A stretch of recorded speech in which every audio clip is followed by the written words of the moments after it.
அந்த குழந்தைகளுடைய பெயர் வந்து அருள்மொழி என்று சொன்னால், அருள்மொழியானா அவங்க பெற்றோர் சொல்லுவாங்க, உங்கள் பேர் தான்மா வச்சோம் அப்படின்னு. ஏன் பேர் வச்சிங்களா?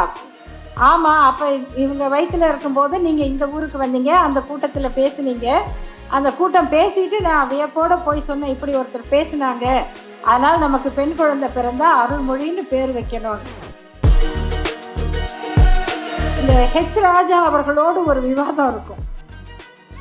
அந்த விவாதத்தில் என்னுடைய குரலும் என்னுடைய உடல் மொழியும் திடீர்னு வேற மாதிரி ஆயிருக்கும். அது என்னன்னா, எங்க அம்மா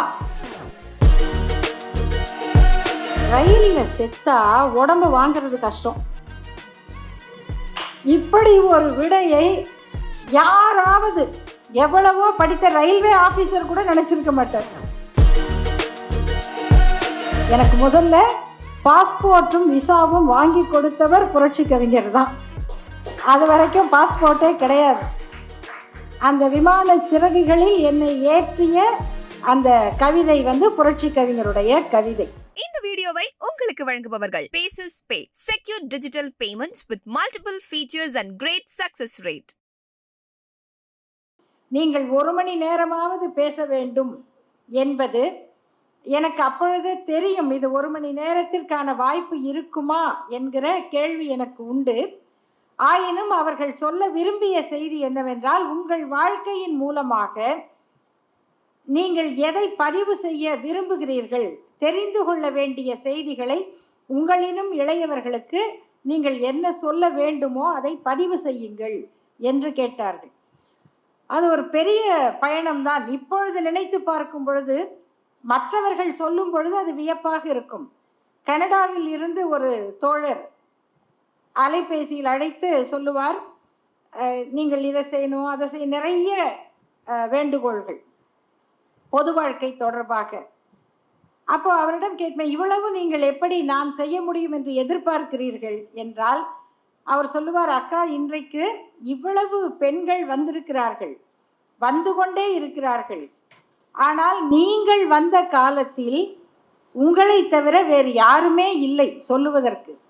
எந்த ஊரில் பார்த்தாலும் சேலம் அருள்மொழி என்கிற பெயர்தான் சுவரொட்டியில் இருக்கும். அதற்கு இன்னொரு காரணம் என்னவென்றால், நான் அப்படி பொது மேடையில் பேச வருவதற்கு, பொதுக்கூட்டங்களில் பேச வருவதற்கு 2 ஆண்டுகளுக்கு முன்னால் தோழர் ஓவியா அவர்கள் ISROவில் பணியில் சேர்ந்து விட்டார். இஸ்ரோ எப்படிப்பட்ட இடம், அங்கு போய் வேலை கிடைப்பது என்பது எவ்வளவு பெரிய கடினமான ஒரு சவால். அந்த பொறுப்பை ஏற்றுக்கொண்டு அவர் அங்கு பணியில் சேர்ந்து விட்டதனால் அவர் அதிகம் வெளியூர்களில் பேச வரவில்லை. அதனால் நான் தான் ஒரே ஆள், போட்டியே கிடையாது. அந்த பயணத்தின் விளைவாக பல பேர் அவர்களுடைய குழந்தைகளுக்கு நம்பிக்கை ஊட்டி, இப்படி நீங்கள் வர முடியும் என்று காட்டினார்கள் என்று அவர் சொன்ன அந்த சொல், அது ஒரு வகையில் நானும் நடைமுறையில் பார்ப்பது. இன்று பல ஊர்களுக்கு செல்லும் பொழுது அந்த குழந்தைகளுடைய பெயர் வந்து அருள்மொழி என்று சொன்னால், அருள்மொழியானா அவங்க பெற்றோர் சொல்லுவாங்க, உங்கள் பேர் தான்மா வச்சோம் அப்படின்னு. ஏன் பேர் வச்சிங்களா அப்படின்னு. ஆமாம், அப்போ இவங்க வயிற்றில் இருக்கும்போது நீங்கள் இந்த ஊருக்கு வந்தீங்க, அந்த கூட்டத்தில் பேசுனீங்க, அந்த கூட்டம் பேசிட்டு நான் வியப்போடு போய் சொன்னேன், இப்படி ஒருத்தர் பேசினாங்க, அதனால் நமக்கு பெண் குழந்தை பிறந்தா அருள்மொழின்னு பேர் வைக்கணும். ஓ அப்படியா, நல்ல வேளை, இந்த மாதிரிலாம் இருக்கக்கூடாதுன்னு நினைக்காம என்ன பேச்சு பேசுது, இல்லைம்மா இப்படியெல்லாம் பொம்பளைங்க பேசலாமான்னு ஒருத்தர் நினச்சிட்டு போயிருப்பார். அவரை நினச்சி பயந்து தான் நிறைய பேர் பின்வாங்கிடுறாங்க, அப்படி திட்டியவரை நினைத்து. ஆனால் இப்படி யாரோ ஒருவர் இப்படியும் நம் வீட்டில் ஒரு பெண் குழந்தை வர வேண்டும் என்று நினைத்து அந்த பெயரை வைப்பதற்கு அந்த உரை ஏதோ வகையில் பயனை கொடுத்திருக்கிறது என்கிற ஒரு நிறைவு எனக்கு உண்டு. என்னுடைய பண்புகளில் என் தந்தையின் இயல்பும் இருக்கும், என் தாயின் இயல்பும் இருக்கும். என் தாயின் இயல்பு எங்கு தெரியும் என்று சொன்னால், திடீரென்று அதிகம் பேர் பரப்புகிற இந்த ஹெச் ராஜா அவர்களோடு ஒரு விவாதம் இருக்கும். அந்த விவாதத்தில் என்னுடைய குரலும் என்னுடைய உடல் மொழியும் திடீர்னு வேற மாதிரி ஆயிருக்கும். அது என்னன்னா, எங்கள் அம்மா அதுதான் என் தாயினுடைய ஆளுமை. எதற்கும் அஞ்ச மாட்டார்கள். அவர்களை பற்றி ஒரே ஒரு எடுத்துக்காட்டு சொல்ல வேண்டும் என்றால், நிறைய செய்திகளை படிப்பார்கள். எனக்கு எப்படி இந்த எதை வேண்டுமானாலும் படிக்கிறது, தெரிந்து கொள்வது என்கிற ஆர்வத்துக்கு அவரே ஒரு காரணம் சொல்லுவார். நீ என்னம்மா இப்படி எதை பார்த்தாலும் அதை படிச்சிடுறியே, அதை தெரிஞ்ச மாதிரியே பேசுறியே அப்படிம்பாங்க. அதற்கு அவரே ஒரு காரணம். ஒருவேளை நீ வயிற்றுல இருந்தப்போ நான் நிறைய கல்கண்டு பத்திரிக்கை படித்தேன். ஏன்னா கல்கண்டு தான் அப்போ எளிய குடும்பங்களின் ரீடர்ஸ் டைஜஸ்ட். அதனால் நீ இதெல்லாம் படிக்கிறியோ என்று எல்லாவற்றையும் அதை ஒரு அறிவியலோடு இணைத்து சிந்திக்கக்கூடியவர். அவருக்கு அவர் இறப்பதற்கு சில ஆண்டுகளுக்கு முன்னால் மாரடைப்பு ஏற்பட்டது. அதற்கு பிறகு மருத்துவம் பார்த்து கொண்டிருந்தோம். அந்த கட்டத்தில் சென்னையில் இருந்து சேலத்திற்கு அப்பாவோடு ரயிலில் பயணம் செய்கிறார். ரயிலில் பயணம் செய்யும் பொழுது அவருக்கு கழிவறைக்கு செல்ல வேண்டும். அப்போது கழிவறைக்கு சென்று திரும்பி வெளியில் வரும் பொழுது மாரடைக்கிறது. அவருக்கு நல்லா தெரியுது, வேர்க்குது, மயக்கம் வருகிறது. அந்த மாத்திரையை எடுத்து நாக்கடியில் வைக்க வேண்டும். அவர் மெதுவாக அந்த ஜன்னல் கம்பிகளை பற்றி பற்றி ஒரு 3வது அறை இருக்கிறது, அதுக்குள்ளே போய், இது என்னென்னா முதல் வகுப்பு அறை. 2ஆம் வகுப்பாக இருந்தால் நிறைய பேர் பார்ப்பாங்க. முதல் வகுப்பு அறை யாரையும் பார்க்க மாட்டாங்க. அது கதவு இருக்குது. அதை தாண்டி அவர் உள்ளே மெதுவாக சென்று என் தந்தையிடம் சொல்லுகிறார். ஆனால் அவர் பார்க்கின்சன் பிரச்சனையால், நடுக்க நோயால் பாதிக்கப்பட்டவர். அவருக்கு புரியவில்லை. அப்படி புரியாத பொழுது அவரே சீட்டில் உட்கார்ந்து மெதுவாக நகர்ந்து தன்னுடைய கைப்பையை எடுத்து அந்த மாத்திரையை எடுத்து நாக்கடியில் வைத்து கொண்டு அப்படியே வேர்க்கிறது படுத்து விட்டார். சரியாகி சேலத்தில் இறங்கி விட்டார்கள். அதற்கு பிறகு தொலைபேசியில் அவர் சொல்லுகிறார், எனக்கு அதை கேட்கவே நடுக்கமாக இருக்கிறது. ஏன்னா குடும்பத்தினுடைய தூண் அவர்தான். அப்போது சேலம் சென்று என் தந்தையின் பிறந்தநாள் விழாவை நடத்துவதற்காக போகிறார். அங்கே போனால் அவ்வளவு ஏற்பாடுகளும் சிறப்பாக செய்திருக்கிறார். ஆனால் அவர் முகத்திலே அந்த 2வது அட்டாக் அந்த சோர்வு தெரிகிறது. அப்போ எல்லாம் முடிந்த பிறகு நான் கேட்கிறேன், ஏம்மா எப்படிம்மா அவ்வளோ தைரியமாக, அவங்கவுங்க டப்புன்னு விழுந்துருவாங்களே பயத்திலேயே, எப்படிம்மா நீ அப்படி பிடிச்சி போய் உட்கார்ந்து இதை பண்ணின அப்படின்னு கேட்டால் அவர்கள் சொன்ன பதில் இருக்கு பாருங்க. உலகத்தில் யாருமே இந்த விடையை சொல்ல முடியாது. நீங்கள் என்ன விடையை உங்கள் உள்ளத்தில் யோசித்தாலும் அது அல்ல அதற்கான விடை. அவர்கள் சொன்னது என்னன்னா, ஏம்மா நீ படித்ததில்ல, ரயிலில் செத்தா உடம்பு வாங்கிறது கஷ்டம். இப்படி ஒரு விடையை யாராவது எவ்வளவோ படித்த ரயில்வே ஆஃபீஸர் கூட நினச்சிருக்க மாட்டார். ரயிலில் ஒருவர் இறந்து விட்டால் அந்த உடலை பெறுவதற்கு உறவினர்கள் அலைய வேண்டும். ஏன்னா இது ஜோலார்பேட்டை கிட்ட நடந்தது. அங்கே கேட்டால் இது ஜோலார்பேட்டை கோட்டம்னு சொல்லுவாங்க, அவங்கள கேட்டால் இது கோயம்புத்தூர் டிவிஷன்னு சொல்லுவாங்க. நீங்கள் இங்கே போய் லெட்டர் கொடுங்க, அங்கே போய் லெட்டர் கொடுங்கன்னு நான் மனசில் என்ன நினச்சேன்னா, ஐயோ என் பிள்ளைங்க என் உடம்பை வாங்குமா, ஏன் நான் செத்ததுக்காக அழுவுமா, இல்லை என் உடம்பை வாங்கிறதுக்கு அலையுமா, அதனால் எது நடந்தாலும் சேலத்தில் போய் நடக்கட்டும் அப்படின்னு நினச்சி நான் பிடிச்சிட்டு வந்துட்டேம்மா, பொழைச்சிட்டேன் அப்படின்னு சொன்னாங்க. இப்படி ஒரு தாய். இவர்களுடைய அந்த துணிவில் ஓரளவு தான் எங்களுக்கெல்லாம் இருக்கிறது என்று நான் கருதுகிறேன். அப்படி அவர்கள் கொடுத்த அந்த வாய்ப்பு, அவர்கள் வளர்த்த முறை, சில நிகழ்வுகள் உண்மையிலேயே அவர்கள் சொல்லும் பொழுது என் பெற்றோர் இல்லை என்கிற ஒரு ஆதங்கம் எப்பொழுதும் உண்டு.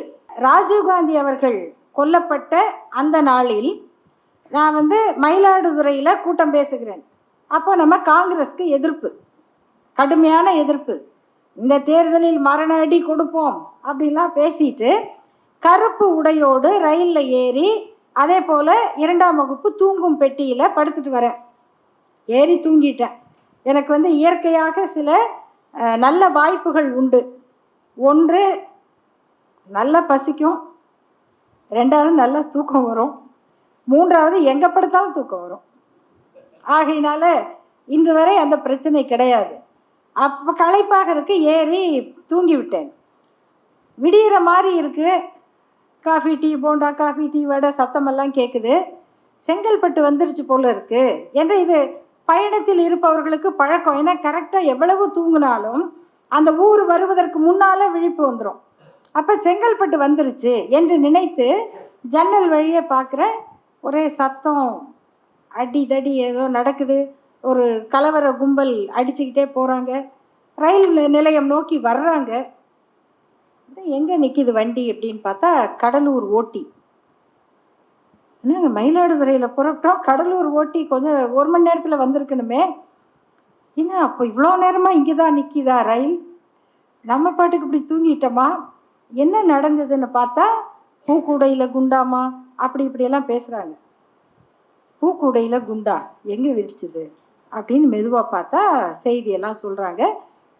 ஸ்ரீபெரும்புதூரில் இப்படி நடந்தது, ராஜீவ்காந்தி அவர்கள் கொல்லப்பட்டார், அதனால் நாடு முழுக்க கலவரம் நடக்குதுன்னு. இப்போ என்னன்னா, நான் சென்னைக்கு திருவான்மியூரில் பிரச்சாரம் செய்துட்டு திரும்ப கும்பகோணம் போகிறதுக்காக வர்றேன். என் தாயார் திரும்பி வந்துட்டு போக வேண்டாமே என்பதற்காக மயிலாடுதுறையில் கவிஞர் ஐயா கலிப்பூங்குடன் அவர்கள் வீட்டில் இருக்காங்க. சென்னையில் நான் வருவேன் அப்படின்னு சொல்லி இங்கே ஒரு அக்கா காத்துட்ருக்குறாங்க. எங்கள் தந்தை சேலத்தில் இருக்கார். இப்போ நான் எங்கே இருக்கேன்னு யாருக்கும் தெரியாது. எங்கள் அம்மாவுக்கு எப்படி இருக்கும், ரயில் வந்து கடலூர்லேயே நிற்கிதுன்றாங்க, அங்கே பயங்கர கலவரம் நடக்குதுன்னு சொல்கிறாங்க. என்னது இது, ஐயோ என் பிள்ளை எங்கே போயிருக்கோம் அப்படின்னு அவங்க சாப்பிடாம கொள்ளாமல் அழுதுட்டு இருக்காங்க. அப்போது எல்லாரும் ஒவ்வொருத்தரும் ஒவ்வொன்றும் சொல்கிறாங்க. அப்போது என்னை பற்றி நன்கு தெரிந்தவர்கள் அப்படிங்கும் பொழுது ஆசிரியர் ஐயாவை போல கவிஞர் கலிப்பூங்குடன் ஐயா அவர் சொல்கிறார் எங்கள் அம்மாட்ட, ஏம்மா நீங்கள் என்ன நினச்சிங்க உங்கள் பிள்ளையை பற்றி? அது பாருங்கள் ஆசிரியர் வீட்டுக்கு போயிடும் கடலூரில். இல்லைங்க, அது அவங்க வீட்டுக்கு போனதே இல்லைங்க, இது வரைக்கும் அதுக்கு தெரியாது, கடலூர் வீடெல்லாம் அதுக்கு தெரியாது. என்னம்மா நீங்கள் இப்படி சொல்கிறீங்க, நீங்கள் பயப்படாதீங்கம்மா பயப்படாதீங்கன்றாங்க. ஆனால் அதே என்ன நடந்தது என்றால், நான் போய் அந்த ரயில் நிலைய அதிகாரியிடம் இது என்னன்னு சொல்லி கேட்குறேன்னா, அங்கே முழுக்க எல்லா இடத்துலையும் கலவரக்காரர்கள் சுற்றி கொண்டிருக்கிறார்கள். நான் வேற கருப்பு உடையிலேயே இருக்கேன். நல்ல வேளை அப்போ இவ்வளோ மீடியா இல்லை, அதனால் கொஞ்சம் பேருக்கு தான் அடையாளம் தெரியும். அப்போ அவர்கிட்ட போய் அவர் பெயரை சொல்லி கேட்டவுடனே ஸ்டேஷன் மாஸ்டர் போய், எதுக்கு அவங்க வீட்டு பேரை கேட்குறீங்க? இல்லை அவங்க பொண்ணு என்னோட படிக்கிறாங்க, நான் அதனால் அவங்க வீட்டுக்கு போயிடலான்னு கேட்டேன். அப்போ பக்கத்தில் ஒருவரை காண்பித்து, இவர் அந்த பக்கம்தான் போகிறாரு தம்பி, இவங்களை அந்த வீட்டில் விட்டுருங்க. கிட்டத்தட்ட கொஞ்சம் தூரம் பயணம் நடந்து தான் போகணும். நடந்து அவ்வளோ தூரம் போய் அவர்கள் வீட்டுக்கிட்ட போகும்போது அவங்க வீட்டு மேலே கல்லடிக்கிறாங்க. ஆசிரியர் ஐயா அவர்களுடைய அண்ணன் அவர்கள் கோவிந்தராஜன் அவங்க வீட்டு மேலே கல்லடிக்கிறாங்க. அதுக்கு நடுவில் போய் கதவை தட்டுறேன். அவங்க அம்மா, அந்த அம்மையார் வந்து கதவை மெதுவாக யார் அப்படின்னாங்க. ஏன்னா கதவை திறக்கிறதுக்கு அச்சம். யார் அப்படின்னு கேட்டாங்க. நான் அருள்மொழின்னு. டக்குன்னு கதவை திறந்து அப்படி உள்ளே இழுத்துட்டாங்க, கதவை சாத்திட்டாங்க. அவ்வளோதான். 3 நாட்கள் அவர்கள் வீட்டிலேயே இருக்கேன். 3 நாள் நான் பத்திரமா இருந்தேன். ஆனால் அந்த 3 நாட்களும் நான் எங்கே இருந்தேன் என்பது என் குடும்பத்தில் யாருக்கும் தெரியாது. ஏன்னா தொலைபேசி, தந்தி எதுவும் கிடையாது. அப்போ தந்தி தான், அப்புறம் ட்ரங்கால், எஸ்டிடியெல்லாம் வேலையே கிடையாது. அந்த ஒரு சூழல். அந்த 3வது நாள் பேருந்துகள் இயங்க தொடங்கிய பிறகு அங்கேருந்து என்னை பேருந்தில் ஏற்றி விடுறாங்க.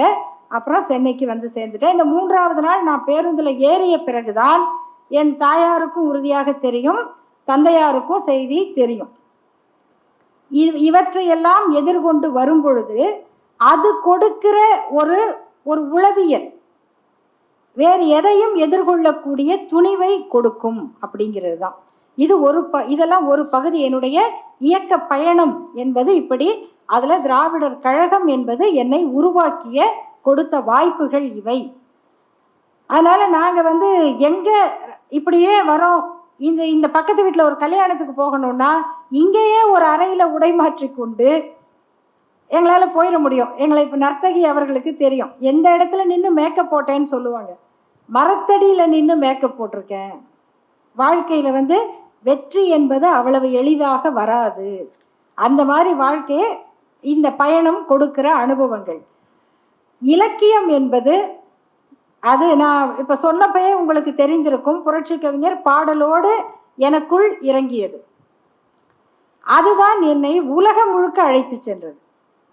நான் 1990ஆம் ஆண்டு புரட்சி கவிஞர் பிறந்த நாள் விழாவை மலேசிய அரசு கொண்டாடியது. அதற்காக டத்தின் இந்திராணி அவர்கள் இங்கு வந்திருந்தார். அவர் ஒரு நிகழ்ச்சியில் என்னுடைய உரையை கேட்டுவிட்டு, நீங்கள் பாரதிதாசன் விழாவுக்கு வந்து பேசுங்க என்று அழைத்தார். எனக்கு முதல்ல பாஸ்போர்ட்டும் விசாவும் வாங்கி கொடுத்தவர் புரட்சி கவிஞர் தான். அது வரைக்கும் பாஸ்போர்ட்டே கிடையாது. அந்த விமான சிறகுகளில் என்னை ஏற்றிய அந்த கவிதை வந்து புரட்சி கவிஞருடைய கவிதை. அப்படி தொடங்கி அதற்கு பிறகு அவருடைய ஒவ்வொரு பாடலும் கட்டுரையும் நான் படிக்கும் பொழுதெல்லாம் பல நேரங்களில் என்னுடைய மகள் குயில்மொழி அவர் வந்து, அம்மா நீ பேசாமல் கொஞ்ச நாளைக்கு இலக்கியம் மட்டும் பேசுமா அடிக்கடி சொல்லுவாங்க. அது மாதிரி பக்தி இலக்கியங்கள் இங்கே வந்து ஐயா கவிஞர் அமுத பாரதி அவர்கள் வந்திருக்கிறார்கள். அவர்கள் வந்து ஒரு முறை அவரும் சோம குருமூர்த்தி அவர்கள் நானும் 3 பேரும் வந்து ஈரோட்டில் CKK அறக்கட்டளை நடத்திய ஒரு நிகழ்ச்சியில் பேசிட்டு ரயிலில் வரோம்.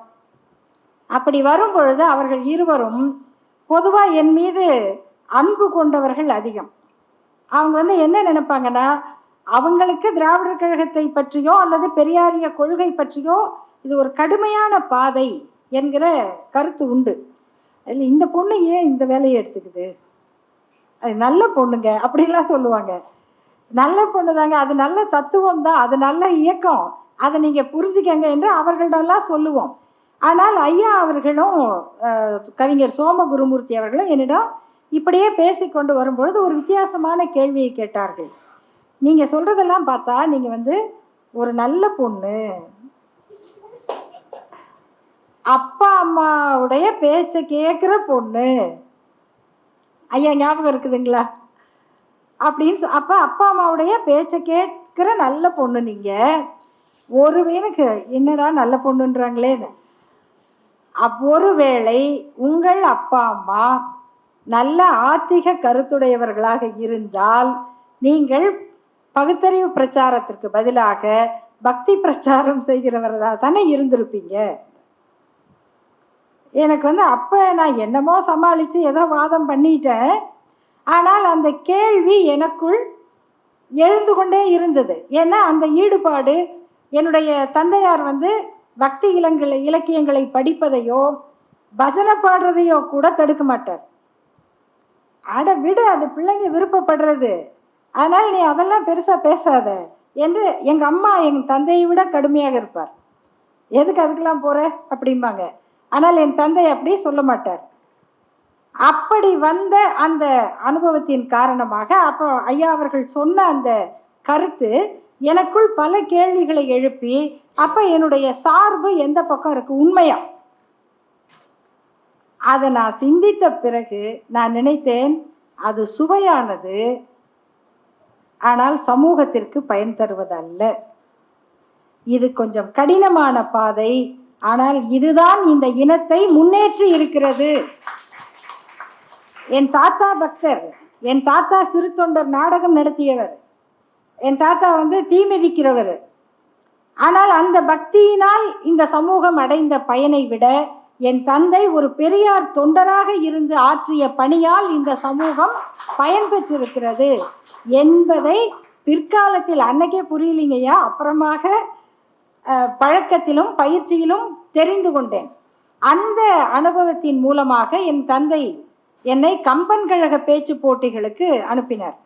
அதற்கு காரணம் என்னுடைய கல்லூரி முதல்வராக இருந்த திலகவதி என்கிற அம்மையார், காலேஜ் பிரின்சிபல், அவங்க தான் எனக்கு அந்த பேச்சு போட்டியினுடைய அழைப்பிதழை கொடுத்து நீ போய் பேசுன்னாங்க. அப்போ நான் சொல்கிறேன், மேடம், மிஸ், அவங்களாம் அப்போல்லாம் மேடம்லாம் கிடையாது, மிஸ், அங்கெல்லாம் நம்மளுக்கு பரிசு கொடுக்க மாட்டாங்க மிஸ் அப்படிங்கிறேன். ஏன் அப்படி சொல்கிற? இல்லை, அங்கேயே பேசுகிறவங்க நிறைய இருக்காங்க, அவங்களையே பார்த்துக்கிட்டு இருக்காங்க, அவங்களுக்கு தான் பரிசு கொடுப்பாங்க அப்படின்னு சொல்றாங்க. நான் சொல்றேன், அப்ப அவங்க சொல்றாங்க, அங்கதானே நீ போய் உன் திறமையை காட்டணும், அதனால நீ போய் பேசு. இந்த நிகழ்வு வந்து ரொம்ப முக்கியமானது. என்னன்னா, அந்த கம்பன் கழகத்துக்கான அழைப்பிதழ் வந்து ஒரு பெரிய அழைப்பா இருக்கும் பேச்சு போட்டிக்கு.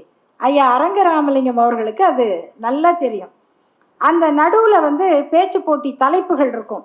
5 பேச்சு போட்டி: சிலப்பதிகாரம், திருக்குறள், கம்பராமாயணம், சீவக சிந்தாமணி, சீரா புராணம், 5ம் இருக்கும். இந்த 5 போட்டிக்கான தலைப்பு நீங்களும் போட்டிக்கு வந்திருப்பீங்கன்னு நினைக்கிறேன். ஆனால் என்னை விட சின்னவங்க, அதனால ஏன் கூட வரல போட்டிக்கு. 5 தலைப்பும் 3 தலைப்பு கொடுப்பாங்க. அந்த 3 தலைப்புகளில் போட்டி நடப்பதற்கு அரை மணி நேரம் முன்னால் ஒரு தலைப்பை எழுதி போடுவாங்க. அந்த தலைப்பில் தான் பேச்சு போட்டி நடக்கும். யார் முன்ன பேசுறது பின்ன பேசுறதுன்னு இல்லை, பெயர்களை போட்டு குலுக்கி போடுவாங்க.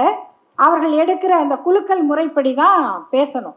இந்த விதிகள் தலைப்பெல்லாம் போட்டுட்டு அதுக்கு 2 பக்கம் கரை கட்டி, சென்ற ஆண்டு சிலப்பதிகாரத்தில் பரிசு வாங்கியவர்கள் 1, 2, 3 இப்படி 5 போட்டிக்கும் இருக்கும். அதை பார்க்கும் பொழுது 5லும் நான் பார்த்த 4 பார்த்த பெயர் வந்து சுதா சேஷையன். நான் எங்கள் பிரின்சிபல்கிட்ட கேட்குறேன், பாருங்க இங்கே எப்படி எனக்கு கொடுப்பாங்க. அப்போ அவங்க சொன்னாங்க, நீ ஏன் அதை பற்றியெல்லாம் யோசிக்கிற, நீ போய் நல்லா பேசு, உனக்கு கிடைக்கும் அப்படி. சரி அப்படின்னு சொல்லி நான் வந்துட்டேன். அப்போ தான் ஐயா அவர்கள்லாம் அங்கெல்லாம் வருவாங்க. அந்த பேச்சு போட்டிக்கு வந்த பிறகு அதில் முதல் ஆண்டு நான் பேசும் பொழுது 2 முதல் பரிசும் 3 இரண்டாவது பரிசுகளும் கிடைத்தன எனக்கு. 2 முதல் பரிசுகள், 3 இரண்டாவது பரிசுகள். அப்போ என்னன்னா, நம்முடைய வழக்கறிஞர் ராமலிங்கம் அவர்கள், அவர் தான் வந்து அந்த பரிசு முடிவுகளை அறிவிப்பார். வழக்கறிஞர் இலக்கிய சூடர் ராமலிங்கம் அவர் 5வது போட்டிக்கு அறிவிக்கும் பொழுது சொன்னார், இதை அறிவிக்கிறதுக்கு முன்னால் நான் இன்னொரு அறிவிப்பை சொல்லணும், சேலத்து பூகம்பம் சென்னையில் ஆரம்பம் அப்படின்னு. எனக்கு அது இப்பயும் நினைவு இருக்கு அவர் சொன்னது. ஆனால் அதெல்லாம் சொல்லிட்டாரு. என்ன பரிசு சொல்கிறாரு அப்படின்னு பார்த்தா அதில் 2வது பரிசு அப்படின்னு சொன்னார். நான் அதுலேயே எனக்கு தான் முதல் பரிசு கிடைக்கணும் அப்படிங்கிற மாதிரி பேசியிருக்கேன். அப்போ எனக்கு 5 பரிசு கொடுத்தது பற்றி இல்லை, அதில் வந்து 4 முதல் பரிசு கிடைச்சிருக்கணுங்கிறது என்னுடைய மதிப்பீடு. அப்போ அவர்கிட்ட நான் சண்டைக்கு போகிறேன். அதெல்லாம் சரி, பாராட்டெல்லாம் நல்லா தான் பண்ணுறீங்க, ஏன் முதல் பரிசு கொடுக்கறதுல உங்களுக்கு அவ்வளோ பிரச்சனைன்னு. பிறகு அவர் சொன்னார், இல்லை, இந்த முதல் பரிசு வாங்கியவர்களை எல்லாம் கம்பன் கழகத்தினுடைய விவாத மேடையில் பேச வைப்பார்கள். 5 பரிசு உங்களுக்கே கொடுத்துட்டாக்க நிறைய பேர் வரணும்ல, அதனால் அப்படி கொடுப்பாங்க என்று சொன்னார். அதில் சிலவற்றில் என்னை விட சிறப்பாக பேசியவர்களும் இருந்தார்கள், நம்ம சும்மா அப்படி சொல்லிக்க கூடாது. அப்போ அதனாலும் கொடுத்தார்கள். சரி பரவாயில்ல. அந்த விவாத மேடை நிகழ்ச்சியில் 3 ஆண்டுகள் கம்பன் கழகத்தில் நான் பங்கு பெற்ற போது இப்பொழுதும் நம்முடைய தோழர்களில் பலருக்கு அதை பற்றி விமர்சனம் உண்டு. நம்ம எதுக்கு போய் கம்பன் கழக மேடையில் பேசணும் என்று கேட்பவர்கள் உண்டு. ஆனால் என்னுடைய அனுபவத்தில் கம்பன் கழகத்திலும் திராவிட சிந்தனை உடையவர்கள் ஏராளம் பேர் இருக்கிறார்கள் என்பதை நான் அங்கு பேசும்போது தெரிந்து கொண்டேன். அங்கே வந்து ராமனை புகழ்வதை விட ராவணனை பற்றி பேசும் பொழுது கைத்தட்டல் அதிகமாக இருக்கும். நேரடியான விவாதங்கள். நான் வழக்கறிஞர் ஆவதற்கு முன்னாலேயே ஒரு வழக்கு நடத்துவதை போல அங்கே மேடையில் பேச வேண்டியிருக்கும். ஒரு அரங்கத்திற்கு ஐயா ஔவை நடராஜன் அவர்கள் நடுவர். போட்டியாளர்களாக பங்கேற்கிறவர்கள் ஒருவரை ஒருவர் கேள்வி கேட்கலாம். இது முறை. இப்போ நம்ம எல்லாரும் என்ன நினைப்போம், இப்போ நான் பேசுகிறேன், நீங்கள் யார் வேணால் கேட்கலாம் அப்படின்னா நம்ம அந்த கேள்வியை எழுதி வைத்து கொண்டு கேட்க மாட்டோம். ஆனால் அங்கு வருகிறவர்கள் புதியவர்கள் என்பதனால முதல் நாளே எல்லாரையும் அழைத்து, நீங்கள் என்ன தலைப்பில் பேசுகிறீங்க, நீங்கள் என்ன தலைப்பில் பேசுகிறீங்க என்று கேட்டு அதற்கு ஒரு ஒருங்கிணைப்பாளர் இருப்பார். அன்று எங்களை ஒருங்கிணைத்தவர் நீதிபதி ராமசுப்ரமணியம் அவர்கள். அவங்களாம் எங்களுக்கு மூத்தவங்க. அங்கே அப்படி கேட்கும் பொழுது, இப்போ இவங்க இந்த தலைப்பில் பேச போகிறாங்க, இவங்களை யார் கேள்வி கேட்குறீங்க என்று கேட்கிறார்கள். அவங்க 2 பேர் சொல்கிறாங்க, நாங்கள் கேட்குறோம். நீங்கள் என்ன கேட்க போகிறீங்க? அவங்க அந்த கேள்வியவும் சொல்கிறாங்க. அப்போ நீங்கள் இதுக்கு பதில் தயாரிச்சுட்டு வந்துடுங்க அப்படின்னு ஒழுங்குபடுத்துகிறாங்க. எனக்கு மட்டும் அது புதியதாக இருக்குது. அப்போ நான் அப்படி பார்த்துட்டே இருக்கேன். கடைசியாக கேட்டார், நீங்கள் என்ன தலைப்பில் பேச போகிறீங்க? கம்பன் காவியம் காலத்தை வென்று நிற்பது எதனால் அப்படின்னு தலைப்பு. ஒவ்வொருவர் ஒவ்வொரு காரணத்தை சொல்லுகிறார்கள். அப்போ என்னை கேட்கும் பொழுது நான் சொன்னேன், நான் இன்னும் முடிவு பண்ணலையே. இன்னும் நாளைக்கு பேச போகிறீங்க, இன்னும் நீங்கள் முடிவு பண்ணலையா? நான் சொன்னேன், ஆமாம், இவங்கெல்லாம் என்ன சொல்கிறாங்கன்னு பார்த்துட்டு அது தவிர மற்றதை சொல்லணும்னு நான் இருக்கேன். சரி, இப்போ என்ன சொல்ல போகிறீங்க? இப்போ சொல்லிட்டாங்க எல்லாரும், இப்போ என்ன சொல்ல போகிறீங்க என்று கேட்டார். நான் சொன்னேன், தமிழின் சிறப்பால்னு பேச போகிறேன். கம்பன் காவியம் காலத்தை வென்று நிற்பது தமிழின் சிறப்பால் அப்படின்னு சொல்லிட்டேன். அப்போது இவங்களை யார் கேட்குறீங்க அப்படின்னு 2 போட்டியாளர்கள் சொல்கிறாங்க. அவங்க என்ன பேச போகிறாங்கன்னு தெரிஞ்சாதானே அங்கே கேட்க முடியும். நான் சொன்னேன், நீங்கள் ஒன்றும் எனக்கு முன்னாடி சொல்ல வேண்டாம், நாளைக்கு நேரடியாக நீங்கள் கேளுங்க. அப்படியாக நேரடியாக கேள்வி வாலி வதம் பற்றி நான் பேசிக்கொண்டிருக்கிறேன். அப்படி பேச பேச ராமன் செய்தது குற்றம் என்று பேசுகிறேன். அதை கம்பன் எப்படி சொல்லுகிறார்? கம்பன் கூட அந்த இடத்தில் ராமனை தூக்கி நிறுத்தவில்லை என்று பேசுகிறேன். அப்போ அது நிஜமாவே போட்டியாளர்களுக்கு கோபம் வந்துருச்சு. அதில் ஒருவர் வந்து என்னிடம் வாதம் செய்கிறார். நான் அவருக்கு பதில் சொல்லி கொண்டிருக்கிறேன். அப்போ ஔவை நடராஜன் ஐயா குறுக்கிட்டு அவர் கேட்கிறார், இருங்க இருங்க இருங்க, இப்போ நான் கேட்குறேன், வாலி குரங்கா மனிதனா? வாலி குரங்கு. குரங்கென்றால் அது மனிதனை போல் அறம் பேசலாமா? சரியான கேள்வி. அப்போ நான் கேட்டேன், அப்படி என்றால் மனிதன் குரங்கிடம் போய் அறம் பேசலாமா? நீ ஏன் அவன் பொண்டாட்டியை தூக்கிட்டு போன அப்படின்னு நீ போய் குரங்குகிட்ட கேட்கலாமா? பலே பலே பலே அவரோட மொழியில் சொல்லிட்டு அதற்கு பிறகு அவர் சொன்னார் அவருடைய மொழியில், ராஜா, எங்க நீ பத்மவியூகத்தில் மாட்டிக்கினியோன்னு நினைச்சேன்ப்பா. ஏன்னா அப்படியெல்லாம் பாயுதுங்க, உடைச்சிக்கிட்டு வந்துட்ட பார்த்தியா, அதுதான் பெரியார். உடைச்சிட்டு வந்த பாரு. இத்தகைய பாராட்டுக்கள். அதுக்காக அவருடைய வீட்டிற்கு அழைத்து, நானும் என் தாயையும் என்னையும் அழைத்து தாரா அம்மையார் அவர்கள் வந்து அவர்களோட வைத்து விருந்து கொடுத்தார். இதெல்லாம் நடக்கும், உங்களுக்கு வியப்பாக இருக்கும். ஐயா தே ஞானசுந்தரம் அவர்கள், அவர் வந்து கம்பன் காவியங்களில் மிகுந்த ஆழங்கால் பட்ட அறிஞர். அவர் அடுத்த ஆண்டு நடுவராக இருக்கிறார். நேரம் போயிட்டுருக்கு, விரைவாக முடிக்கிறேன். அவர் அடுத்த ஆண்டு. அப்போது நான் வீடனை பற்றி குறையா சொல்கிறேன். அவர் வைணவ ஈடுபாட்டு உடையவர் இல்லையா, அவருக்கு வந்து விபீஷணனை குறை சொல்லக்கூடாது. அப்படியாக மற்றவர்கள் கேட்டது போக அவரே கேட்க ஆரம்பிச்சிட்டார். அவருக்கும் பதில் சொல்லிக்கொண்டே இருக்கிறேன். அப்பொழுது மறைந்த ஐயா ஆர்.எம். வீரப்பன் அவர்கள் உள்ள வருகிறார். உள்ள வந்து அவர் வந்து உட்காருகிறார். இவர் அவரை பார்த்து கொண்டே, நான் என்ன கேட்குறேன்னா, ராமச்சந்திரன் கிட்ட போய் சேர்ந்ததை தப்புன்னு சொல்லலாமா நீங்க?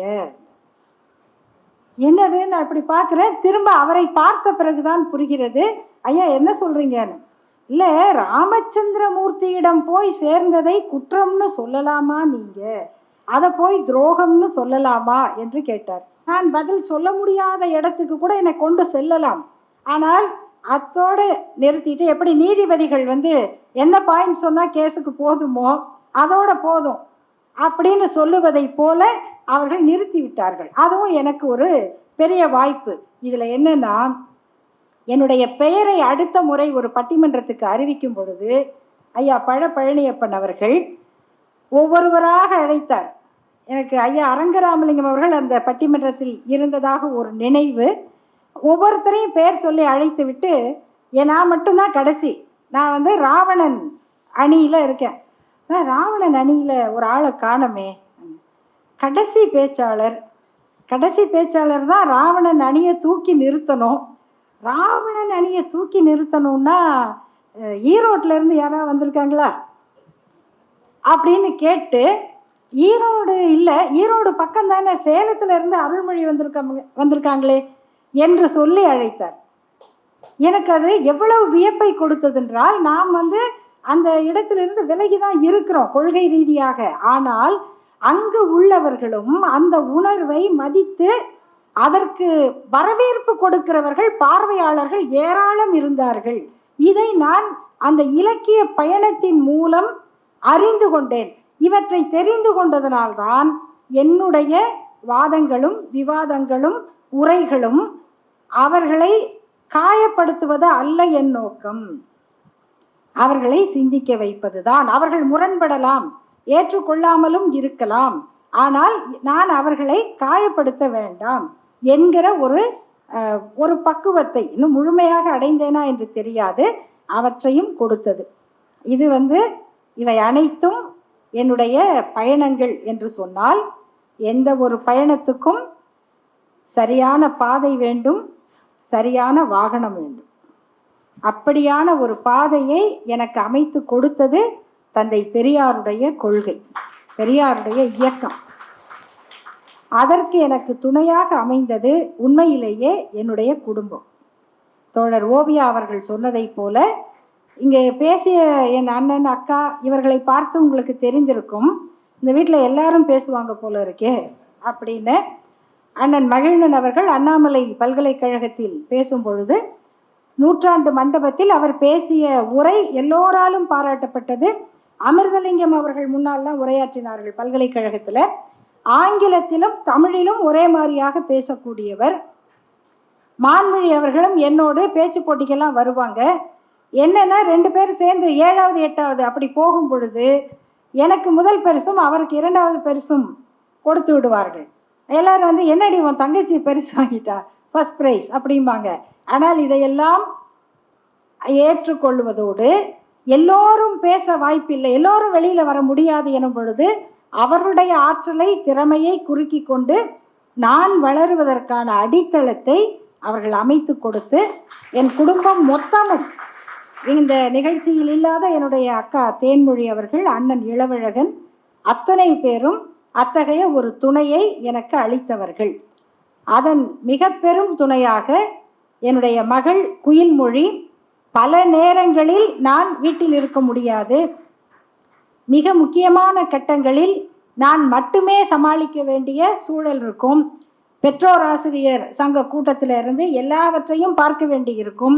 அப்படி மகளை பார்ப்பதற்காகவும் பொது வேலைக்காகவும் நேரத்தை செலவிடும் பொழுது என்னுடைய பணி பாதிக்காமல் பார்த்து கொண்ட என்னுடைய இளைய வழக்கறிஞர்கள் அவர்கள் இருப்பதனால்தான் என்னுடைய அலுவலக பணி என்பது தொய்வில்லாமல் நடக்கிறது. இவற்றுக்கிடையில் எல்லோருக்கும் ஏதோ ஒரு தூண்டுதல் இருக்கும். இவர்கள் அத்தனை பேருக்கும் நான் இந்த நேரத்தில் நன்றி சொல்ல கடமைப்பட்டிருக்கிறேன். அப்படி எனக்கு தூண்டுதலாக இருப்பது என்பது 2 செய்திகளை மட்டும் சொல்ல வேண்டும். ஒன்று, வடசென்னையிலிருந்து ஒரு வழக்கறிஞர், ஒரு பெண், அவர் ஒரு நிகழ்ச்சிக்கு என்னை அழைத்திருந்தார். அந்த நிகழ்ச்சிக்கு அது சில அரசியல் சார்ந்த கேள்விகள் உண்டு, ஏன் இவர்களை அழைத்தீர்கள் என்று. அப்பொழுது அவர் அந்த மேடையில் பேசும் பொழுது சொன்னார், நான் இப்பொழுது அவரை பார்க்கவில்லை, நான் 16-17 வயது பாவாடை தாவணி கட்டி கொண்டு இருக்கும் பொழுது இவர் வடசென்னைக்கு அருள்மொழி பேச வருவார். அவர் பேச வருகிறார் என்றால் அவர் 7:45 வருவார். அதற்காக நான் டியூஷன் இருக்கிறது என்று வீட்டிலே போய் சொல்லிவிட்டு சாலைக்கு இந்த பக்கம் காத்திருப்பேன். 7:45 வருவார், 8:45 வரைக்கும் பேசுவார், அல்லது அதுக்கு மேலே கூட பேசுவார். அதற்கு பிறகு நான் 8:45 மணிக்கு வீட்டுக்கு போவேன். எனக்கு வீட்டுக்கு தெரிந்தால் என்ன ஆகும் என்று பயம் இருந்தது. ஆனால் பிறகுதான் தெரிந்தது, என் அண்ணனும் அங்கே கூட்டத்தை கேட்க வருவார், அவர் நான் பத்திரமாக இருக்கிறேனா என்று பார்த்து கொள்ளுவார். அது எனக்கு அப்போ தெரியாது, பிறகு தெரியும் என்று சொன்னார். இதை இப்போ சில ஆண்டுகளுக்கு முன்னால்.